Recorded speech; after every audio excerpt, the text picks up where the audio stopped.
আচ্ছা সব আমি বাইর থেকে কিছু বলতেছি না, এগুলো অভিধর্ম থেকেই বলতেছি। পালিতে এগুলো সব আছে। এটাকে বলে উৎপীড়ক কর্ম অভিধর্মের ভাষায়, আর ওটাকে বলে যমক কর্ম, যেটা যমক আমরা এখন পাঠ করতেছি। যমক কর্ম মানে জোড়া, মানে আমি একটা কুশল করলাম, একটা ফাঁক করলাম, সেকেন্ড টাইম আরেকটা প্রাণীহত্যা করলাম, একটা প্রাণীহত্যার সাথে একটা প্রাণীহত্যা করলেই তাহলে যমক হয়।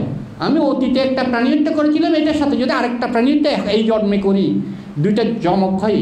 ওই প্রাণীহত্যাটা শক্তিশালী হয়, ফল দিলে আমি সেদিন অ্যাক্সিডেন্টে মারা যেতে পারি, বা আহত হতে পারি, বা গুলি খেতে পারি, বা কেউ আমাকে ছুরি মেরে মেরে ফেলতে পারে, বা আমি পঙ্গু হয়ে যেতে পারি না মরলেও। কি এগুলো কেন হয়? কারণ যখন আমার প্রাণী হত্যার পাপটা পরিপক্কতায় রূপান্তর হয়, সেদিন আমি যেই কোনোভাবে, কারণ যেখানে যে আমাকে খুন করার জন্য দাঁড়িয়ে আছে, আমার ইচ্ছা হবে যে আমার সেদিকে যাওয়ার। একজন মনে করেন এক জায়গায় আমাকে খুন করার জন্য দাঁড়িয়ে আছে, আর আমার মনে ইচ্ছা জাগবে যে ওদিকে যাওয়ার জন্য, তখন আমার মা বাধা দিলে ওদিকে যাইও না, ওদিকে রাস্তাটা ভালো না, কিন্তু আমার ইচ্ছা জাগবে যে ওদিকে যাওয়ার জন্য। আমি মার কথা অমান্য করে হলেও ওই রাস্তা দিয়ে যাব, কারণ ওই রাস্তা দিয়ে আমার খুনি দাঁড়িয়ে আছে, আর আমি আজকে খুন হওয়ার জন্য আমার চিত্ত আমাকে সেই জায়গায় নিয়ে যাবে। আমার চিত্তই আমাকে, যেখানে আমার খুনি দাঁড়িয়ে আছে, একটা কথা আছে, যার মরণ যেখানে সে গাড়ি ভাড়া দিয়ে সেখানে যায়। যেখানে আমার খুনি দাঁড়িয়ে আছে সেই রাস্তা দিয়ে আমার যাওয়ার বারবার ইচ্ছা জাগবে, এবং এক সময় আমার চিত্ত আমাকে আমার অজান্তেই সেখানে নিয়ে যাবে। বুঝতে পেরেছেন? ঠিক আপনার একটা আপনি গাছ রোপণ করেছেন, চারা অঙ্কুরিত হয়েছে, সেই চারাকে যদি প্রতিনিয়ত, সেই গাছ যখন ফল দেওয়ার জন্য পরিপক্ক হবে, সেই গাছে অবশ্যই ফল ধরবে। আর যেই রকম বীজটা রোপণ করেছিলেন সেরকমই ফলটা হবে না। যদি আপনি টক আমের বীজ রোপণ করেন, আমটা টক হবে, মিষ্টি আমের বীজ রোপণ করলে আমটা মিষ্টি হবে। যেদিন আপনি বীজটা রোপণ করেছিলেন সেদিন থেকে সেই যে রোপণ করেছিল সে নিজেই জানে এইটা যদি অঙ্কুরিত হয়, এই গাছে যদি কোনো সময় আম ধরে, তাহলে এই আম মালদারি আম হবে, বা এই আম বিভিন্ন আমের নাম আছে না, এই আম হবে, জানবে না? নিজেই জানবে। ঠিক এই যে এই কুশলগুলো আপনি শ্রবণ করতে করতে আপনার মধ্যে এক সময় যখন শ্রবণজনিত যমক হতে হতে পরিপূর্ণতায় রূপান্তর হবে, তখন অটোভাবে সেটা আপনার চিত্তের মধ্যে, আপনি না বুঝতেছেন এখন, কিন্তু আপনার চিত্তে অটোভাবে সেগুলো বোঝা যাবে পরিপক্কতার কারণে।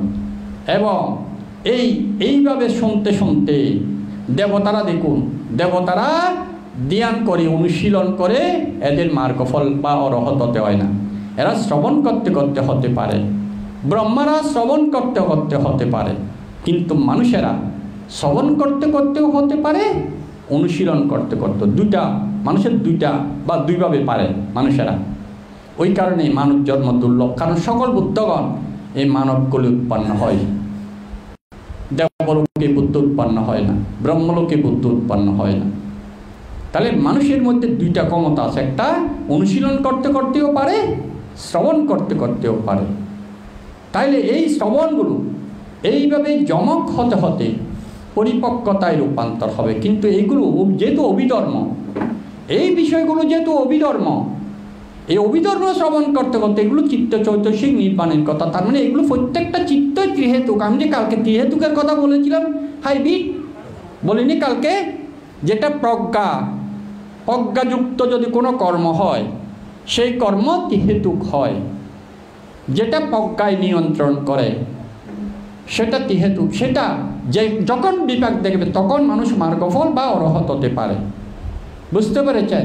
সেটা যেমন ধ্যানের চিত্তক্ষণ, যে আপনি অনিত্য দর্শন করতেছেন, আপনি মরণানুস্মৃতি করছেন, এগুলো সরাসরি ত্রিহেতুক। আপনি যদি মরণানুস্মৃতি ভাবনা করেন, আপনি যদি অনিত্য ভাবনা করেন, আপনি যদি অনাত্মা ভাবনা করেন, আপনি বিদর্শন ভাবনা, এগুলো তো অনিত্য অনাত্মাগুলো সব তো বিদর্শনের অংশ না।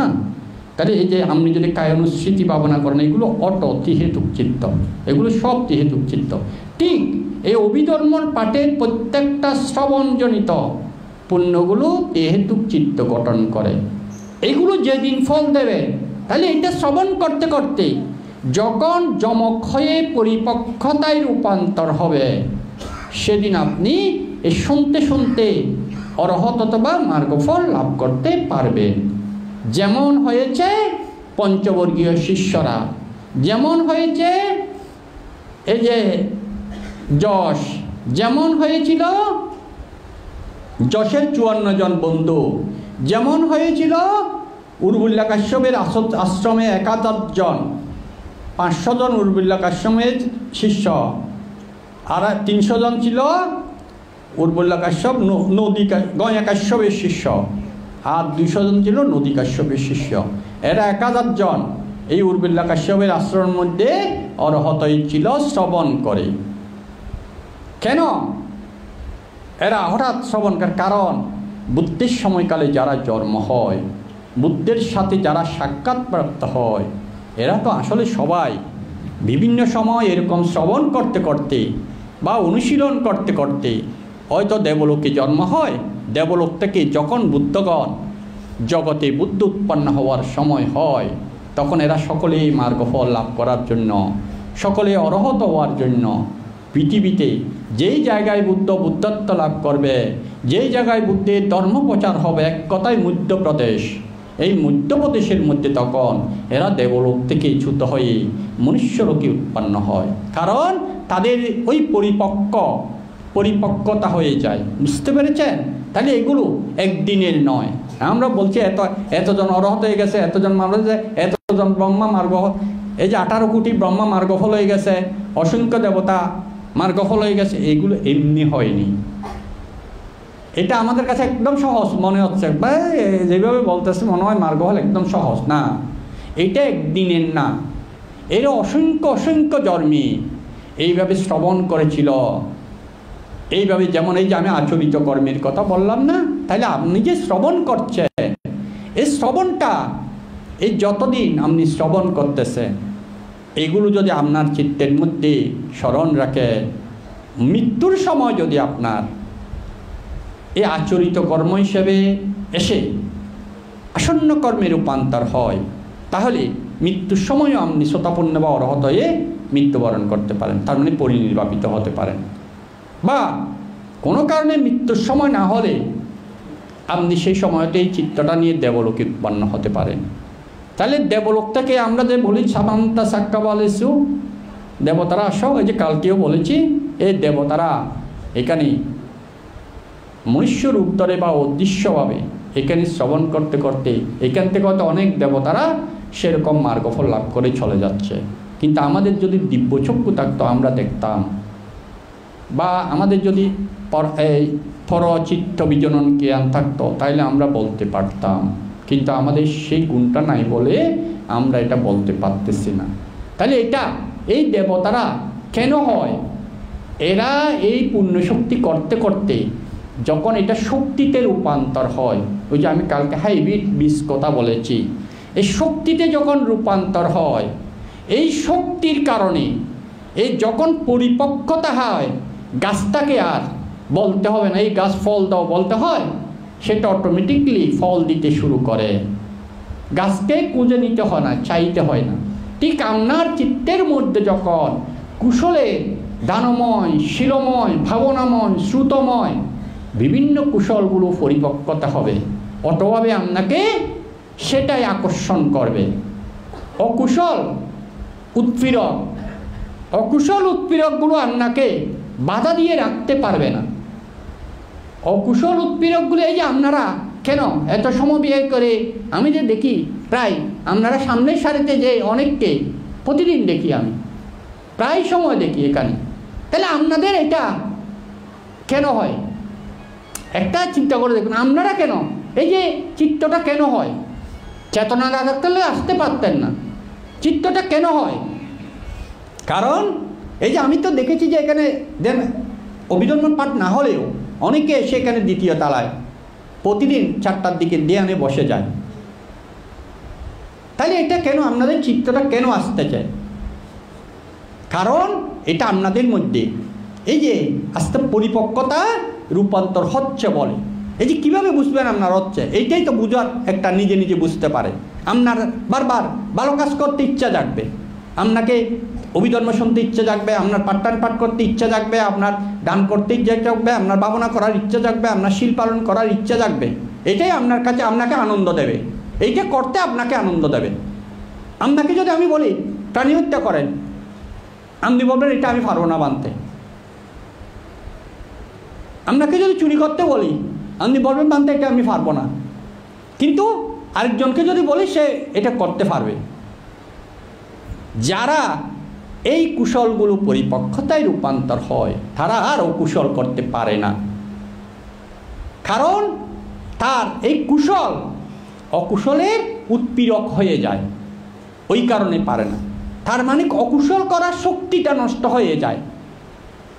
এই যে একজন শ্রোতাপন্ন পঞ্চশীল ভঙ্গ করতে পারে না, তাকে যদি জীবনের বিনিময়েও বলে হয়তো তুমি এই কুড়াটা কাটো, না হলে তোমাকে কেটে ফেলবো, সে বলবে ঠিক আছে আমি কুড়াটার জীবন দান করছি, কিন্তু আমাকে কাটো।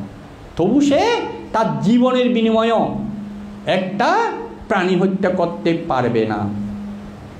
সে জীবন দেবে প্রয়োজনে, কিন্তু কোনো প্রাণী একটা ক্ষুদ্র প্রাণীও সজ্ঞানী হত্যা করতে পারবে না। তার কারণ এটা তার অক্ষমতা, তার মানে ক্ষমতাটা, প্রাণী হত্যা করার জন্য একটা ক্ষমতা লাগে, সে ক্ষমতাটা নষ্ট হয়ে যায়। চুরি করার জন্য ক্ষমতা লাগে, সে ক্ষমতাটা নষ্ট হয়ে যায়, এই কারণেই পারে না। শ্রোতাপন্নরা এই ক্ষমতাগুলো নষ্ট হয়ে যায়, এই কারণেই পারে না। তাহলে এইটা কেমনে হয়? এইভাবে এই শ্রবণ করতে করতে, অনুশীলন করতে করতে এক সময় যখন পরিপক্কতা হয়, তখন একদিন এরকম এই শ্রবণ করতে করতে আপনি কখন মার্গফল হয়ে গেছে, অরহত হয়ে গেছে, হয়তো আপনিও হঠাৎ করে মানে এরকম। যেমন একবার এই যে আমাদের নাকসেন বানতে যখন ওনার গুরুর সাথে একদিন ফাঙে গিয়েছিল শ্রমণ অবস্থায়। নাকসেন বান্তের নাম তো শুনেছেন আপনারা না? মিলিন্দ প্রশ্নের নাকসেন বান্তের কথা বলছি আমি, যেটা মিলিন্দ প্রশ্নের মধ্যে নাগসেন বান্তে আর মিলিন্দ রাজের সাথে প্রশ্ন উত্তর পর্ব হয়েছিল, সেই নাকসেন বান্তের কথা বলতেছি। নাকসেন বান্তে শ্রমণ থাকাকালীন ওনার গুরুর সাথে একদিন ফাঙে গিয়েছিল এক বাড়িতে। স্বয়ং টোয়ং খাওয়ার পর শ্রমণকে বলেছিল, শ্রমণ তুমি একটু দেশনা করো, আমি আসি। কে বলেছিল? তার গুরু বান্তে। তখন ওকে দেশনা করতে দিয়ে গুরু বান্তে চলে গিয়েছিল। তখন উপশিকাকে শ্রমণ দেশনা করতেছিল। তো যেহেতু তখন থেকে নাকসেন পণ্ডিত ছিল, উনি ব্রাহ্মণের সন্তান ছিল, আপনারা হয়তো জানেন যারা মিলিন্দ প্রশ্ন পড়েছেন, এবং উনি অভিধর্মিক ছিল। প্রথম উনি শ্রমণ ধর্ম গ্রহণ করার পরে অভিধর্ম শিক্ষা করেছিল, পরে বিনয় শিক্ষা করেছিল। যেহেতু অভিধর্ম জানতেন, উনি ওই উপশিক্ষাকে অভিধর্ম বিষয়েই দেশনা করেছিল। এই দেশনা করতে করতে উপশিক্ষা শুনতে শুনতে সেই বসাতে কে দেশনা কে করছিল? শ্রমণ নাকসেন তখন বানতে হয়নি, উপসম্পদা লাভ করেনি শ্রমণ অবস্থায়। উপশিক্ষা শ্রমণ থেকে ধর্ম শুনতে শুনতে সে শ্রোতাপত্তি পদ লাভ করেছিল। আর নাকসেন ধর্ম দেশনা শেষ হওয়ার পর তো নাকসেন চিন্তা করলো, আজকে আমি কী বিষয়টা দেশনা করলাম, সেটা নিয়ে আবার সে চিন্তা করতেছে। তো এই চিন্তা করতে করতে সে তৎক্ষণিক সেও মার্গফল হয়ে গেছে ওখানে দুজনেই। তখন এর গুরুবান তার নাকসেন মার্গফল হওয়ার সময় তার পটিসম্বিদা সরবিজ্ঞ সহ হয়েছিল, যে কারণে তার দিব্যকর্ণ দিব্যচক্ষু এগুলো সৃষ্টি হয়েছিল নাকসেনের কাছে। উপশিকার কাছে কিন্তু হয় নাকসেনের কাছে হয়েছিল। তখন এর গুরুবান্তে তো অরহৎ ছিল। গুরুবান্তে ওই মন্দির থেকে, গুরুবান্তে তো জানতো, এটা জানতো বলেই তো একা দেশনা দিতে দিয়ে চলে গেছে। গুরুবান্তে ওই মন্দির থেকে নাকসেনকে জিজ্ঞেস করো, নাকসেন তুমি তো এক দিলে দুই পাখি মারছো, তার মানে তোমার এক দেশনা দিয়ে উপশিকাকেও শ্রোতাপত্তি বলে প্রতিষ্ঠা করিয়েছ, আর তুমিও একই দেশনা দিয়ে নিজেকে শ্রোতাপত্তি পদ লাভ করেছ, এক দিলে দুই পাখি মারলে। কোথা থেকে বলতেছে? মন্দির থেকে। কিন্তু নাগসেন শুনতেছে, কারণ নাগসেন তখন দিব্যকর্ণ হয়ে গেছে। চিন্তা করে দেখুন, এই যে শ্রবণ করতে করতে বা চিন্তা করতে করতে, এই যে শ্রবণ যেগুলো করছে, এগুলো চিন্তা করতে করতেও মানুষের হয়ে যেতে পারে যদি পরিপক্কতায় রূপান্তর হয়। বুঝতে পেরেছেন? যেমন আমাদের যদি চিন্তা করি, আমাদের কুজুত্তরার কথা মানতে তো গতবার অনেকভাবে বলেছে, মনে আছে নাকি? আছে? কার মনে আছে? নাই? কেন? আমাদের সত্য বলবেন তো পুরা কুজুত্তরার জীবনী সহ বলেছিল ওই দিন ত্রিপিটক পাঠের সময়। আমি ছিলাম এখানে। এই যে শ্রবণের কথা বলতে গিয়ে কুজুত্তরার উপমা দিয়েছিল। তাহলে এটা আবার একটু করে টানতে হয়। ভুলে গেছেন আপনারা? কিন্তু আপনারা ছিলেন এখানে, অনেকে ছিলেন।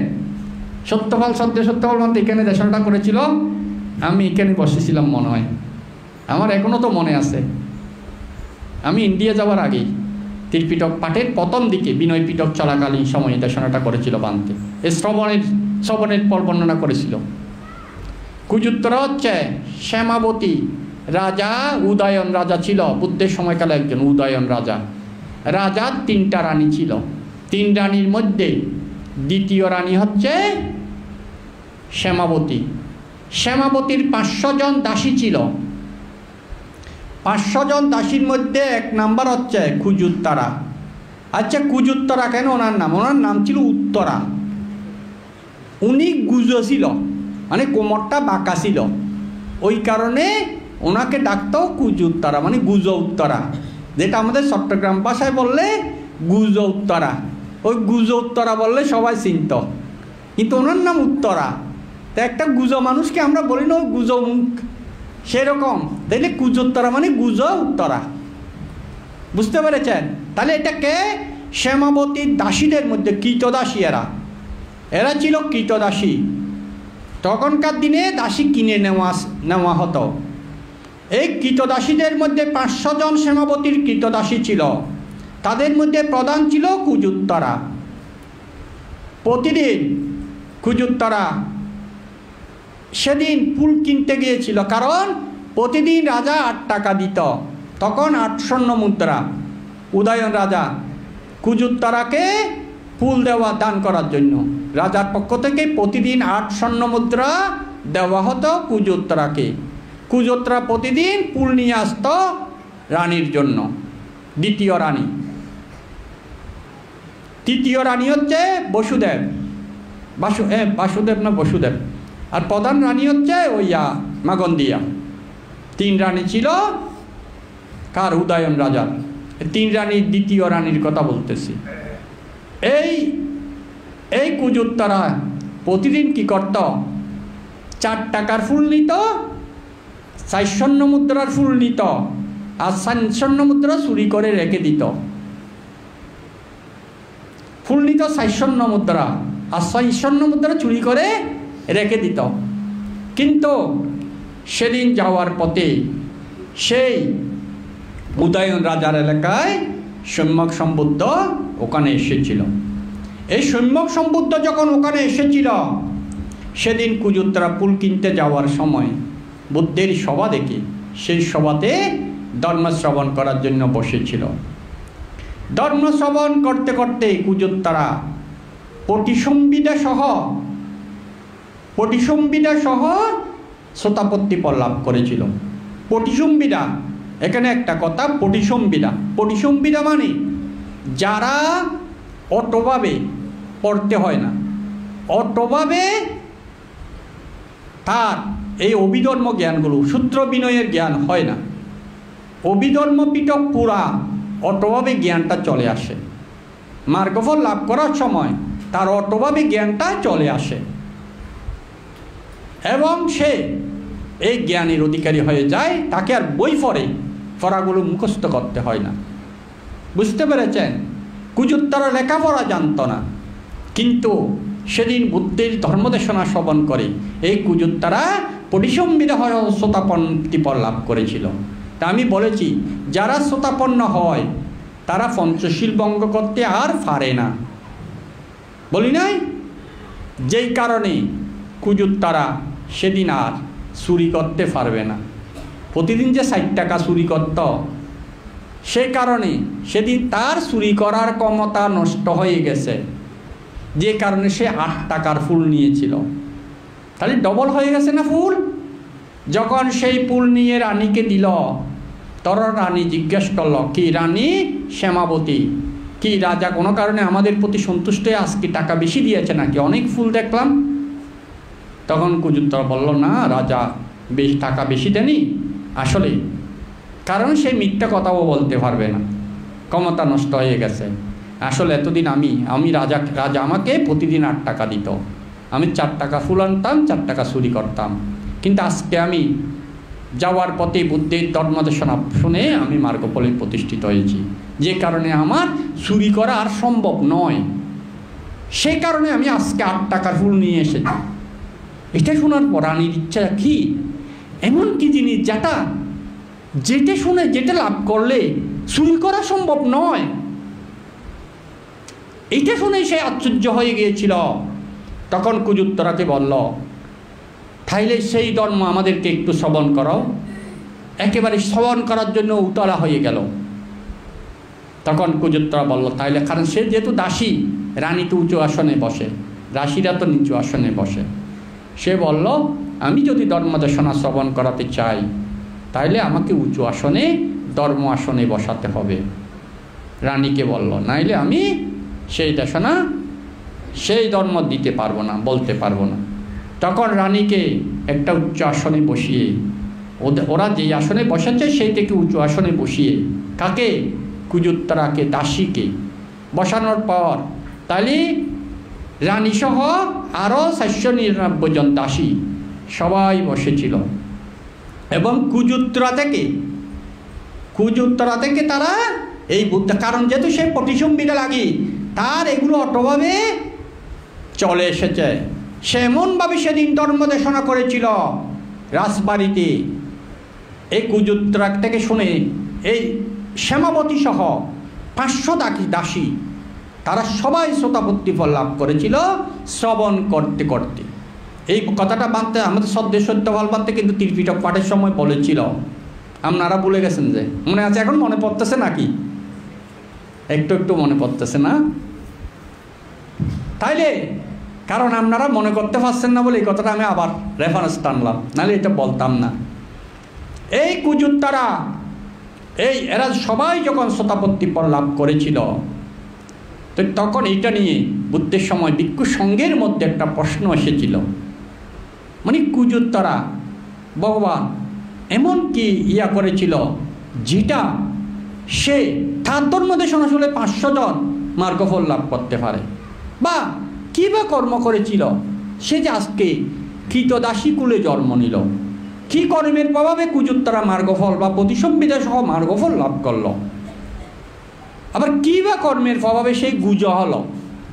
3টা প্রশ্ন এখানে না? কি কর্মের প্রভাবে সে গুজ হয়েছিল, কি কর্মের প্রভাবে সে কৃতদাসী হয়েছিল, আর কি কর্মের প্রভাবে সে আজকে প্রতিসম্বিদা সহ মার্গফলে প্রতিষ্ঠিত। এখানে 3টা না? তাহলে এই 3টা কর্মের একসাথে, ওই যে আমি বলেছি অনেকগুলো কর্ম একসাথে আমাদের ফল দেয়, এই দেখুন। তাইলে এই বিষয়গুলো বলতে গিয়ে বুদ্ধ বলেছিল যে কেন প্রথমে কৃতদাসী হয়েছিল। এক সময় দেখুন, এক বুদ্ধের সময়কালে এই কুজুত্তরা ছিল, সে এক শ্রেষ্ঠীর মেয়ে, তার একজন বান্ধবী ছিল। তখন জগতে সম্যক সম্বুদ্ধ উৎপন্ন হয়েছিল। সেই সম্যক সম্বুদ্ধের একজন ভিক্ষুণী, সেই ভিক্ষুণী ছিল অরহৎ, কিন্তু কুজুত্তরার বান্ধবী ছিল, গৃহী জীবনের বান্ধবী ছিল। ওই অরহৎ ভিক্ষুণী কুজুত্তরার গৃহী জীবনের বান্ধবী ছিল। তখনকার সময় একদিন ওই অরহৎ ভিক্ষুণী রাজবাড়িতে এসেছিল তার অতীতের বান্ধবীকে একটু ধর্মদান দেব চেতনায়, কারণ সে অরহৎ, তার বান্ধবীকেও এই ধর্ম দান করবে এই চেতনা নিয়ে। কিন্তু দুর্ভাগ্যের বিষয়, ধর্মদান তো দূরে থাক, এই আসার পর সে ওই বান্ধবী সুলভ, তাকে ভিক্ষুণী সুলভ আচরণ না করে সেই সময় কুজাত্তারা সে শ্বাসকোষ করছিল। তো শ্বাসকোষ করার কালে যখন এই অরহৎ ভিক্ষুণী যেহেতু ওর গৃহী জীবনের বান্ধবী, তো বান্ধবী হিসাবে সম্বোধন করে, সে বলেছিল মানে এই আমার ইয়াটা ওই মানে চিরনিটা ওখান থেকে দেতো একটু আমাকে, ওই বান্ধবীকে যেভাবে আমরা বলি আর একজন বন্ধুকে বা বান্ধবীকে যেভাবে সম্বোধন করি, এইভাবে সে আদেশ করেছিল। কাকে? ওই অরহৎ ভিক্ষুণীকে। এই আদেশ করার পর ভিক্ষুণী চিন্তা করল, কারণ সে প্রতিসম্বিরা লাভী অরহৎ মার্গ সরাবিজ্ঞ ছিল। তখন সে চিন্তা করল, আমি যদি এখন না দিই তার মনের মধ্যে আমার প্রতি ক্রোধচিত্ত উৎপন্ন হবে, ক্রোধচিত্ত উৎপন্ন হলে সে নরকে যাবে। আর আমি যদি দিই তাহলে সে দাসী হবে। ওই যে অরহৎ ভিক্ষুণীকে কাজ করানোর জন্য আদেশ করেছে, এই কর্মফলে দাসী হবে। তখন ভিক্ষুণী চিন্তা করলো, আমি না দিলে তো ভাই নরকে যাবে, নরকে যাওয়ার চেয়ে দাসী হওয়া অনেক ভালো। এই চিন্তা করে ওই অরহৎ ভিক্ষুণী তখন চিরনিটা এই কুজুত্তারাকে, সে জন্মে সে সৃষ্টিকন্যা ছিল, তাকে দিয়েছিল। তো আর এখানে ধর্ম দেশনা করা হয়নি। এই কিছুক্ষণ বসে চলে গেলেন কে? ভিক্ষুণী। কারণ কুশল করতে এসে আরও একটা কুশল সৃষ্টি হয়ে গেছে। তখন আর এই বন্ধুসুলভ আচরণ করে আরও অনেক পাপ করে ফেলতে পারে, যে কারণে অরহৎ ভিক্ষুণী চলে গিয়েছিল। তাহলে এই কর্মের ফলে ওই যে জন্মে জন্মে প্রতি জন্মে সে কৃতদাস কুলে জন্মেন। ওই যে একজন ভিক্ষুণীকে যখন দেখেন, আমরা এখনও দেখতে পাই অনেক উপাসক উপাসিকারা ভিক্ষু সমনকে কাছাড়ায়,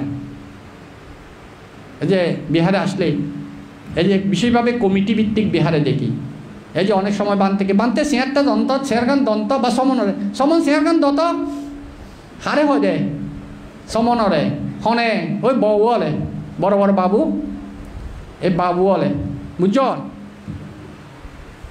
যারা বাবুল আছে আর সমাজের নেতৃত্ব দেয়, এই বাবু হলে অনেক সময় ভিক্ষু সমনের হয় সমন শেয়ারগান দত এরকম খাসারায় বিভিন্ন।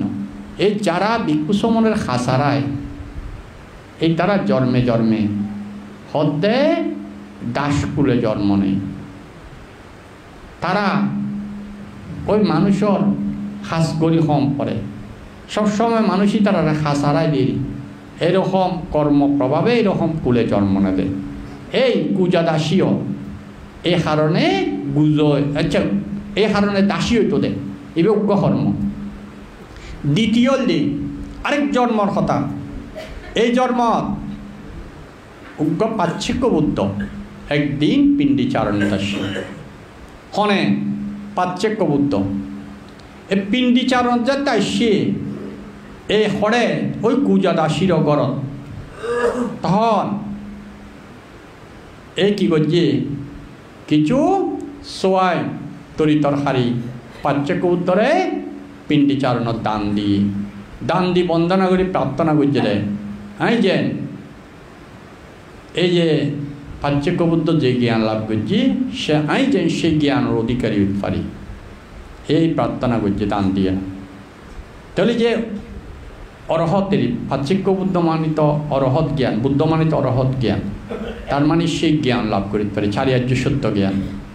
তাহলে এই কর্মের ফলে এই পটিসম্বিদা সহ অরহত হয়ে যায়। ওই যে হারে পাচ্ছিক্য উত্তরে পিণ্ডিচারণ দান দিয়ে প্রার্থনা করছে দেখি যে বুদ্ধ যে জ্ঞান লাভ করছে, এই সেই জ্ঞান চারিয়ার্য সত্য জ্ঞান লাভ করতে পারি, জেনেরি সেই জ্ঞান লাভ করতে পারি এই কর্মের ফলে।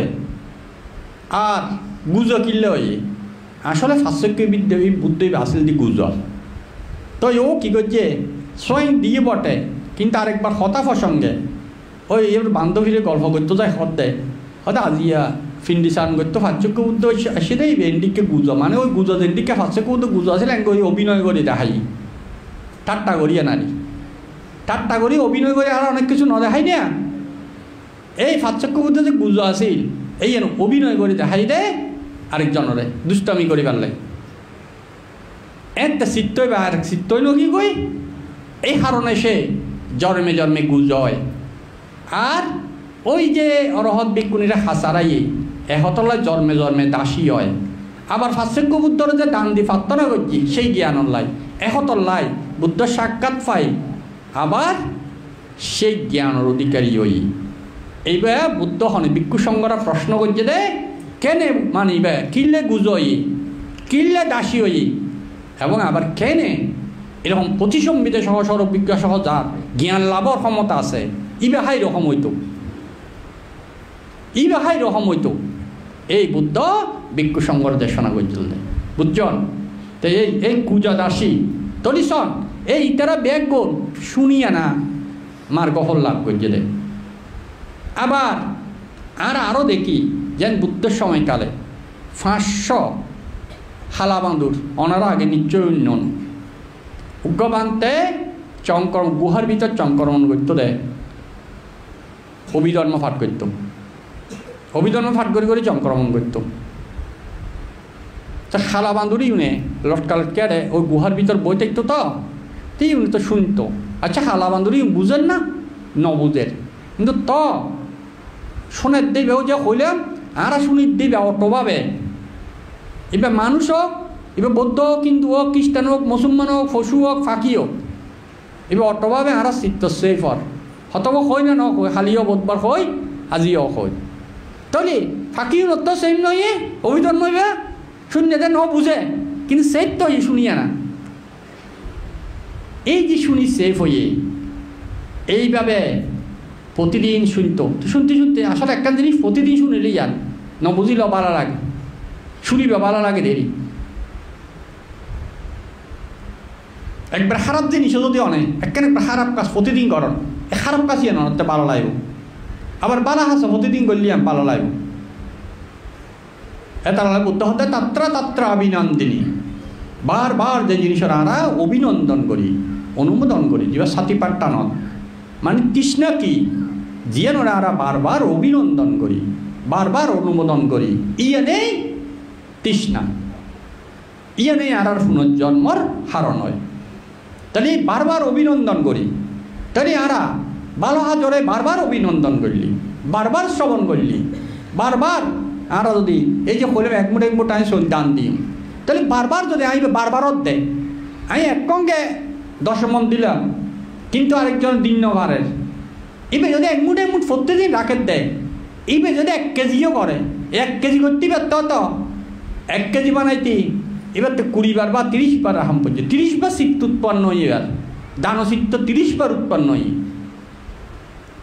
এই 30 বার দানসিক্ত যোগলি শক্তি ওই 10 মনত যদি কেন যাব এবার 1 কেজি তো শূন্য দিক কেন পারে যদি বা চেতনা সেরকম থাকে হারণ এবার 30 বার চেতনা উৎপন্ন হই আর ওইবার দনি দেরি এবার একঙ্গে 10 মন দিয়ে কিন্তু চেতনা একবার আসিল দিই আর চেতনা এবার নির্ভর করি চেতনাই তো কর্ম চেতনার উপর নির্ভর করতে শূন্য শক্তি খদ্দরে রূপান্তর হই এইভাবে আমরা যদি অহরহ অরহ তিলপিটকর দিকে চাইলি তিলপিটকত এরকম শ্রবণজনিত এই যে বাঁদর খালা বাঁদরই পরে মরি আর বুদ্ধের সময় হালে এই ঘটনা ঘটতে দেয় তাই এই খালা বাঁদরের আয়ু তো বেশি ন এই নয়তো কিছু সময় 10-15 দিন 1 মাস পরে 2 মাস পরে মরি গই কিন্তু ইতারা প্রতিদিন যায় অভিধর্ম শুনত বাঁদর অবস্থায় শুনত ইতারা মরিয়া না সাবজ তেলকাত বেগুন মানুষ এনে জন্ম নেই এই বাঁদরই ইনা একটা বুদ্ধের সময়কালের ঘটনা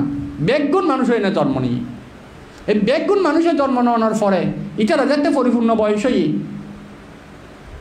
একদিন বুদ্ধ যমকৃতি প্রদর্শন করছে তো জানো এই যেদিন বুদ্ধ যমকৃতি প্রদর্শন করছি এই যমকৃতি দেখিয়ে না এই 500 খালা বাঁধুরি মরিয়া না যে মানুষ এই সাবস্তি এবং এই যমকৃতি প্রদর্শন করছে দেখিয়া নাই তারা এই তারা বেগুন এবং বুদ্ধ যমকৃতি প্রদর্শন করেছে তাবদিন স্বর্গ দিয়ে ঘটনা কিন্তু ওনারা জানন এই সময় ইতারা বেগুন বিক্ষই এবং বিক্ষই এবারা ওনারা তো জানেন এই অভিধর্ম এবার হরে দেশনা করছে বুদ্ধ স্যার ফোন তো হরে অভিধর্ম হরে দেশনা করছে বুদ্ধ হ্যাঁ অভিধর্ম বুদ্ধ দেশনা করছে দে তাবতিংশ স্বর্গ মনুষ্য লোকক্ষণে দেশনা করছি জানেন না মনুষ্য লোকক্ষণে বুদ্ধ না করছে তাবতিংশ স্বর্গ মনুষ্য লোকক্ষণে দেশনা করছি শোনন প্রতিদিন বুদ্ধ কারণ তাবতীংশ স্বর্গত বেশিক্ষণ ন করে বুদ্ধ আর জানতি বর্ষা বা সুজ্ঞ হারাই ন তাবতীংশ স্বর্গত আর 100 বছর সমান এর একদিন এক রাই তাহলে আর 3 মাস সমান এর কত আর 100 বছরে তাবতীংশ স্বর্গর একদিন এক রায় তাহলে আর 3 মাসে এর আর কতক্ষণ হইব তার মানে আর 3 মাসে এর 300 ভাগের 1 ভাগ হবো দেরি ন মানে একদিনের 300 ভাগের 1 ভাগ তাহলে একদিনের 300 ভাগের 1 ভাগ করলি ঘন্টা হবো 1 ঘন্টা হইতো না তার মানে বুদ্ধ 1 ঘন্টা হইতো না একদিনের 24 ঘন্টারে যদি 300 ভাগ করি 1 ভাগ লই তাহলে এই এতক্ষণ বুদ্ধরে মনুষ্য গণনায় এতক্ষণ আসলি হতিয়া দেবলোকর গণনায় এতক্ষণ কিন্তু মনুষ্য গণনায় 3 মাস দে তো বুদ্ধ দেখতে এই দেবলোকর মধ্যে দেশনাই করে কিন্তু বুদ্ধ যেহেতু মানুষ বুদ্ধ কি করতো দেশনা অনস্টপ করছে ওইটার হলে তো 1 সেকেন্ড বা যে সময় আসে এই সময় একদিন নয় কিন্তু বুদ্ধ মানুষ হিসেবে বুদ্ধতে কুদা লাগিব যে হারনে বুদ্ধ উগ্র অধিষ্ঠান করি উগ্র প্রতিরূপ বানাই দি ইবে দেশনা করে কিন্তু তোরা বুঝিন না ভারত দেবতা হলে দেশনা চলে কিন্তু বুদ্ধ ফিন্দি সান করতো আজ তুই কুরু রাজ্যের মধ্যে আর এদিকে সারিপুত্র বানতে ঋদ্ধিদি হরে অনমতত্তরদ যায় বুদ্ধলাই দন্তকাষ্ট ইয়া করি কালেকশন করি এবং অনমতত্তরদত্তুন সাকিয়ানা ফানি লই জম্ববিক্ষর নিচে বুদ্ধলাই আসন দি বুদ্ধ ফিন্দি সারণ করি কুরু রাজ্যতুন এর মধ্যে বুদ্ধরে স্বয়ং খাবাইতো হনে সারিপুত্র বানতে স্বয়ং খাবানোর পরে বুদ্ধ সংক্ষেপে এই আজির দিনত জিয়ান দেশনা করছে ধরন বা মানুষ লোক এই দেশনা ইয়ান অতি সংক্ষেপে সারিপুত্র বান্তরে হদিত আর সারিপুত্র বান্তের উগ্র গুণ আছিল দি কারণ সারিপুত্র বান্তে প্রজ্ঞা শ্রেষ্ঠ মগ্লাইন বান্তে ঋদ্ধি শ্রেষ্ঠ মহাকাশ্যপ বান্তে দূতাঙ্গ শ্রেষ্ঠ উপলি বান্তে বিনয়ে শ্রেষ্ঠ অনুরুদ্ধ বান্তে দিব্যচক্ষু শ্রেষ্ঠ তাহলে যেহেতু প্রজ্ঞা শ্রেষ্ঠ সারিপুত্র বান্তি বেনে নমত বুদ্ধর অল্প হতারে এই অভিধর্মর অল্প হতারে সারিপুত্র বান্তে বিস্তারিত ব্যাখ্যা করে হইতে পারত তো বুদ্ধ সংক্ষেপে এই সময় খাইয়ে না জম্বুবিক্ষর নিচে বই অতি সংক্ষেপে আজি দেশনা করছি সারিপুত্র বান্তরে হইতো আর সারিপুত্র বান্তে বেড়া ইতুন বুদ্ধর বন্দনা করে বিদায় লই ও মনুষ্য লোকতা যেত কই বুদ্ধ আবার তাবতীংশ যাই ওই প্রতিমুখীদের দেশনা চলে হ্যাঁ বন্ধ নাই বুদ্ধ আবার বুদ্ধ নিজে দেশনা জানে শুরু করে আর এদিকে সারিপুত্র বানতে আয় আবার ইউন মনুষ্য লোকত ওই 500 ভিক্ষু যারা জমকৃতি দেখিয়ে না ভিক্ষু এল এই তারা সারিপুত্র বান্তর হাসে হইল সারিপুত্র তারা বানতে ইতার এই অভিধর্মহীন এই প্রথম হারারে ওই 500 ভিক্ষু 500 ভিক্ষু যে 500 ভিক্ষু হালা বান্ধুর আছিল হালা বান্ধু থাকা সময় অভিধর্ম শূন্য দেয় তারা কিন্তু এখন ভিক্ষু হয়ে না এই প্রথম সারিপুত্র বান্তের তো না আবার শোনার দেয় ইতারা এই 500 জন এই সারিপুত্র বান্তি তারা দেশনা করত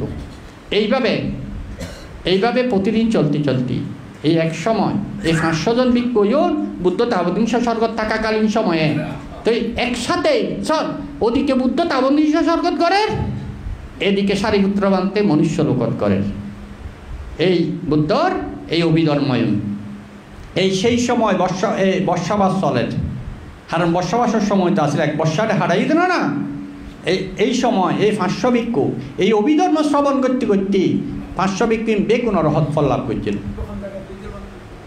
সাবস্থিত হবো যেহেতু জমকৃতি সাবস্থিত হবো জমকৃতি সাবস্থিত করছে না সাবস্থিত না সাংকাচ্য তো লাইন মেরে সাবস্থিত বর্ষাবাস সাবস্থিতেই তারা এই সময় অবস্থান করছেন ফরে লামিবার টাইম তো ফরে জানাই দেয় অনুরুদ্ধ বানতে জানাইল দেয় মানে ফরে লামিব হ্যাঁ কিন্তু ফরে জানাই দেয় তাহলে তারা সাবস্থিতেই অবস্থান করছি তাহলে সব এই শ্রবণ তাহলে বান্দরী বুঝছিল না হতাইন ন বুঝে শুধু শূন্য দেয় এইরকম ঘটনা যে নারা কুরু অবস্থায় সাতিবাট্টান শুনিয়ে না ফরেই বেয়া শ্রীলঙ্কার মধ্যে এই উগ্রবান্তে সাতিফার টান করতো এই তুনুনিয়ে না পরে মনুষ্য লোকত এই রাজকন্য পরে যায় আবার জ্ঞান লাভ করিয়ে না ব্রহ্মলোকত গিয়ে ব্রহ্মলোকত তো ছুটোই আর গৌতম বুদ্ধের সময় খালে আবার শুকুর শুকুর ফুতিকা পরে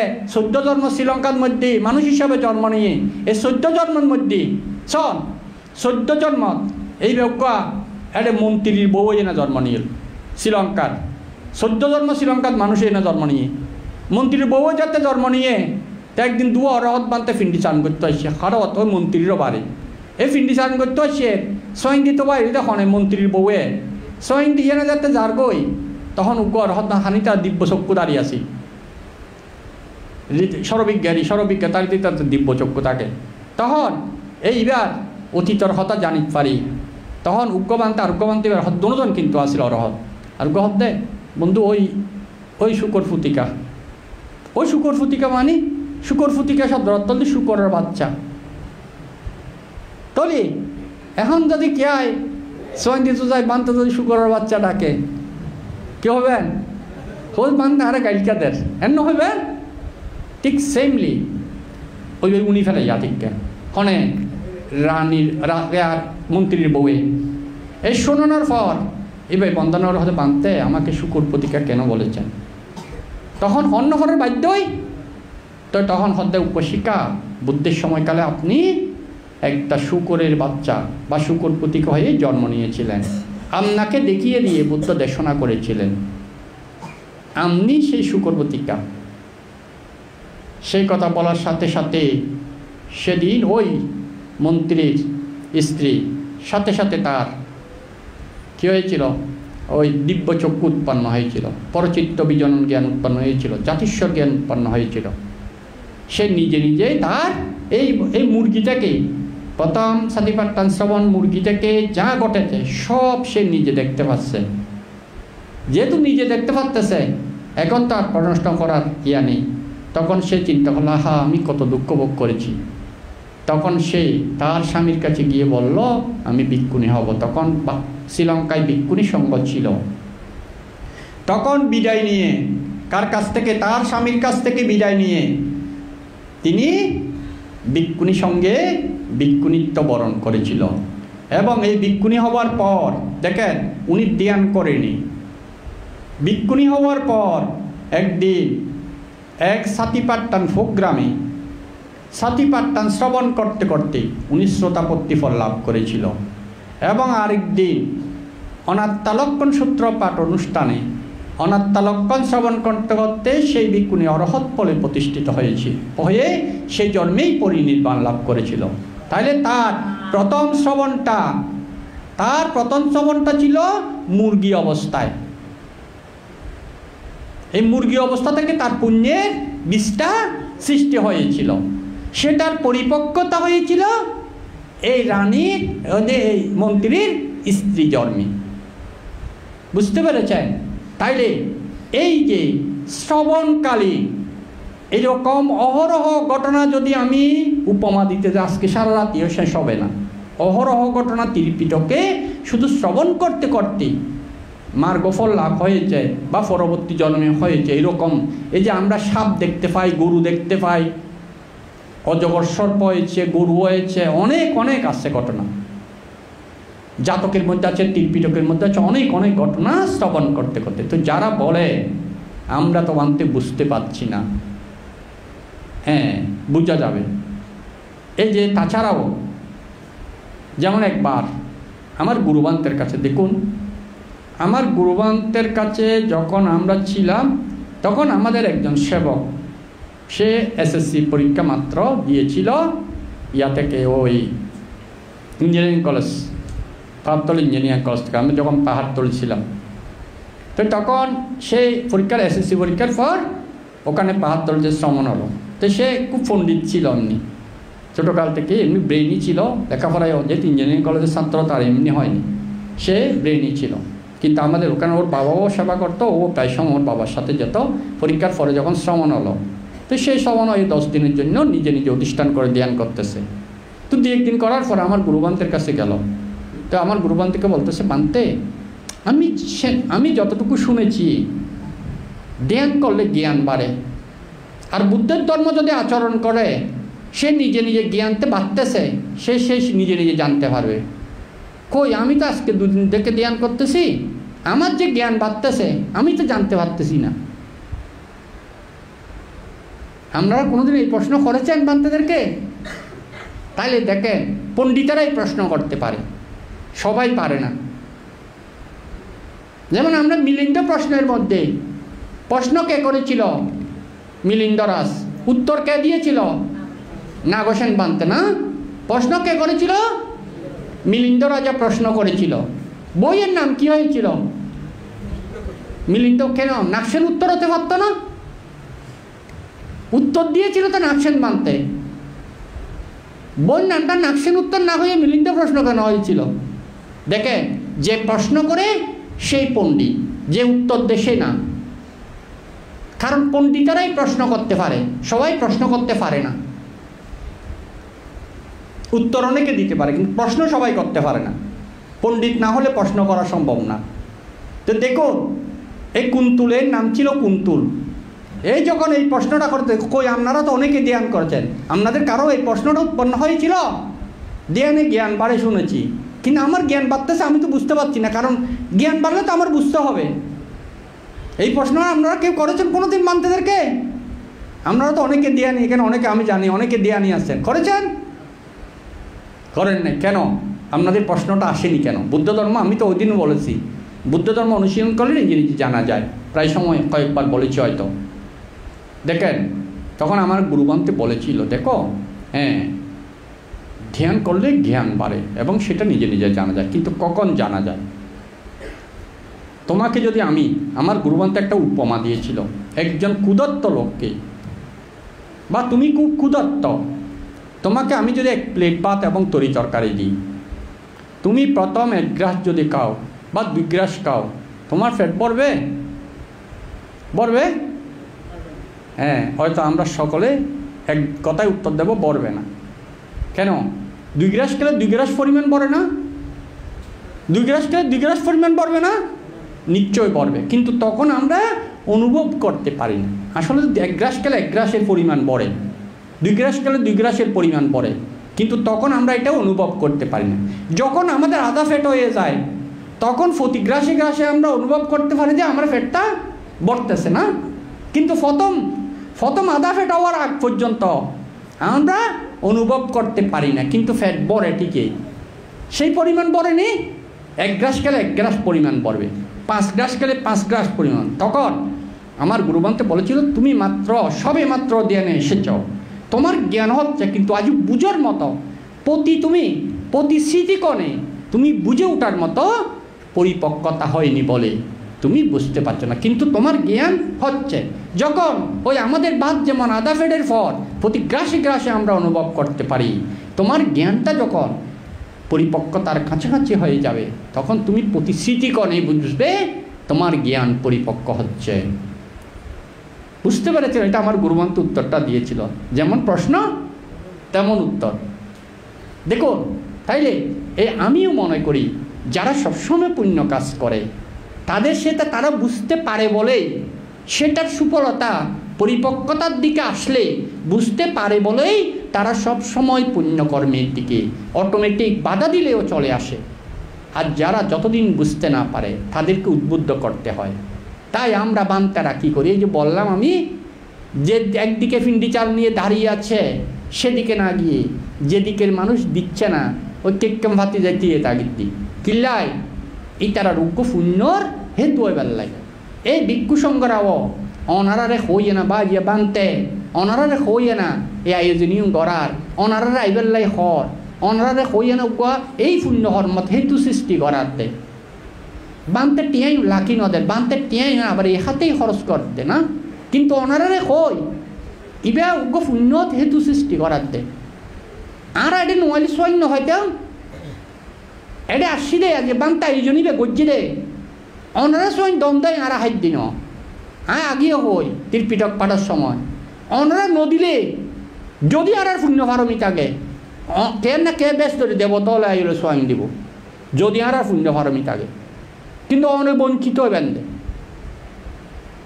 বরঞ্চ বানতে যা যে আইজনবে করছিলে আর আইনিও তাই না আজ ফাট করি আরও কিছু পুণ্য অর্জন করি পারে এবার ফাট করিতে আর তো সংস্কার নর আর তো হইবে সেন নর আর তো হইবে জমক কর্ম নর কুশল জমক শুধু অনারত্ব অর্ধে নয় আর ফাট করিতে আর তর আর ভিতর যারা শ্রবণ করে তার তর এই যে আমি অনার ধর্ম শোনা করতে অনার শুনিয়ে না অনার শূন্য আই ধর্ম শোনা হইতে আর আরও বেশি হয় আত্মীয় আবার জমক অর্ধে হারনি আরো শক্তিশালী অর্ধে আনতে এইভাবে আমরা এই শ্রবণজনিত পুণ্যয়ন আর কি করিতে পারে শক্তিতে রূপান্তর করি এক সময় যখন ফল দিব এ ফল দিতে হাইতি সর না একটা নিন্তর রান্তি বাজার করতি আয়োজন করতি টিয়া হামাইতি বেগুন গড়িয়া না আয়োজন করতে দিন লাগে কিন্তু হাইতে কতক্ষণ লাগে 15-20 মিনিট খাওয়া শেষ ন কিন্তু ইয়ান আয়োজন করি টিয়া হামাই বাজার করি আয়োজন করি ব্যাগ কিছু করতে দিন লাগে আয়োজনত দেরি ওই অরহত বেলাই আয়োজন কিন্তু অরহত হইতে বেশিক্ষণ না লাগে এক চিত্তক্ষণত অরহত হইতে পারে এক তুরিতক্ষণত অরহত হইতে পারে কিন্তু আয়োজনই পরিপক্কতা যে সময় লাগে দেয় এই বিভিন্ন পুণ্যকর্ম করতে করতে পরিপক্কতায় রূপান্তর দেয় শ্রবণজনিত দানজনিত শীলজনিত ভাবনাজনিত বেগ পুণ্য একত্রই এনে যাতে শক্তিতে রূপান্তর হয় তখন এক তুরিতক্ষণের ভিতর মার্গফল বা অরহত যেতে পারে জিনিসটা বুঝে গিয়ে না হ্যাঁ এইভাবে আমরা চেষ্টা করিবেন হ্যাঁ অত আই কতটুকু বুঝাতে পারছে হইন করি ওনারা এইভাবে ওনার জীবন সুন্দর করি চেষ্টা করিবেন এইভাবে করলি আর প্রত্যেকের কল্যাণ হব মঙ্গল হব এবং বান্তের প্রতি আমি আবারও বন্দনা নিবেদন করি এবং বান্তে যে আয়োজন করছি এ হাতলায় আড়াই সুযোগ লাভ করছি আনলে বান্তের প্রতি কৃতজ্ঞতা জানাই বান্তের নিরূপ দীর্ঘ এই জীবন কামনা করি এবং ভিক্ষুসঙ্গ যারা পাঠ করে ইটারও যাতে কোনো নিরূপভাবে সুস্থভাবে এটা অবস্থান করি ওনারা এই অভিধর্ম পাঠ করি শ্রবণ করতে পারে ওনারাও সুস্থ জীবন লাভ করিতে পারেন লাভ করি যাতে প্রতিদিন শ্রবণ করি ওনারাও যে নির্বাণের হেতু উৎপন্ন করি পরিপক্কতা রূপান্তর করিতে পারেন এই কামনা করি এবং সঙ্গর প্রতি আবারও বন্দনা নিবেদন করি আর ধর্ম আলোচনায় পরিসমাপ্তি করি।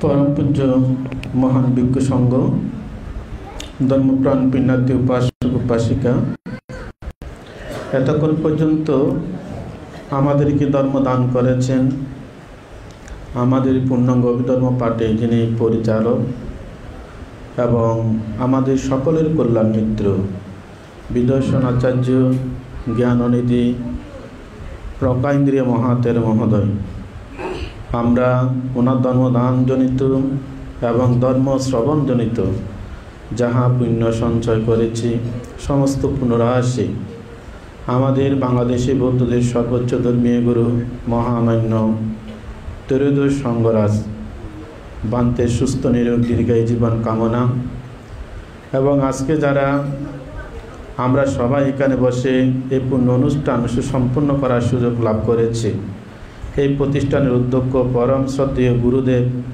বদন্ত প্রজ্ঞাবংশ মহাতের মহোদয়ের সুস্থ নিরোগ দীর্ঘায়ী জীবন কামনা এবং প্রজ্ঞাইন্দ্রিয় মহাতের সহ এখানে যে সমস্ত ভিক্ষু সংঘ অবস্থান করে পূর্ণ অনুষ্ঠানকে সুন্দর সাফল্য এবং অভিধর্ম পাঠ অনুষ্ঠান সুসম্পন্ন করার জন্য যে সমস্ত পাঠক ভিক্ষু সংঘ